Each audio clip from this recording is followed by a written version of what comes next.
എന്തിനും പറ്റുന്ന സക്കാഫികളുണ്ട്. നമ്മുടെ വഹാബ് സക്കാഫി അതാണ് എന്തിനും പറ്റും, ജയിലിൽ പോകാൻ തയ്യാറാണ്, എന്തും തയ്യാറാണ്. നിങ്ങൾ ആളക്കുതിരയൊക്കെയാണ് മൗലവി പറയണേ, ജയിലിൽ പോകാനും റെഡിയാണ്. ആണ് മൗലവി, നിങ്ങളെ എതിർത്തതിന്റെ പേരിൽ നിങ്ങൾ ചതിയിലൂടെ പലരും ജയിലിലാക്കിയിട്ടില്ലേ? എന്താ പോലും സംശയോ? വഹാബീസത്തെ വിമർശിച്ചതിന്റെ പേരിൽ ഏത് ജയിലിൽ പോകേണ്ടി വന്നാലും പോകാൻ റെഡിയാണ്. നിങ്ങൾ പല ഉലമാക്കളെയും ജയിലിലാക്കിയിട്ടുണ്ട്. പക്ഷെ ഒരു കാര്യമുണ്ട് ഫൈസൽ മൗലവി, നിങ്ങളമ്മാനെ ബലാത്സംഗം ചെയ്തതിന്റെ പേരിലോ, ഭാര്യ മക്കളെ ബലാത്സംഗം ചെയ്തതിന്റെ പേരിലോ, പെങ്ങന്മാരെ ബലാത്സംഗം ചെയ്തതിന്റെ പേരിലോ ഞാൻ ജയിലിൽ പോയിട്ടില്ല. ഇനി അങ്ങനെ ഏതെങ്കിലും ഒന്നിന്റെ പേരിൽ ഞാൻ ജയിലിൽ ഒരു സെക്കൻഡ് കയറിയതായി നീ തറവാട്ടിൽ പറഞ്ഞവനാണെങ്കിൽ, ബാപ്പക്ക് പറഞ്ഞവനാണെങ്കിൽ തെളിയിക്ക് ഫൈസലേ.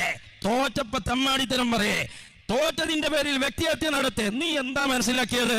ഈ ജാതി തമ്മാടിത്തവും തോന്നിവാസവും പറഞ്ഞ് എന്റെ വായ മൂടിക്കെട്ടാമെന്നോ? നിന്നെ പോലെ നീളവും വലിപ്പമുള്ള 10,000 വന്നാലും ആ നാവ് മൂടിക്കെട്ടാൻ എന്റെ നേതൃത്വത്തിനല്ലാതെ സാധിക്കില്ല മൗലവി, എന്റെ ഗുരുനാഥന്മാർക്കല്ലാതെ സാധിക്കില്ല. അള്ളാന്റെ തൗഫീഖോടുകൂടെ നിങ്ങളെ പിന്നാലെ ഞാൻ ഉണ്ടാവും. ഓരെ സംബന്ധിച്ച് അത് പാവയ്ക്ക് പോയിക്കോട്ടെ, നമ്മളെ വിഷയമല്ല. എന്തിനാ ചങ്ങായി പിന്നെ ചീക്കോട്ടിക്ക് എനിക്ക് മറുപടിക്ക് ഞാൻ വന്നത്?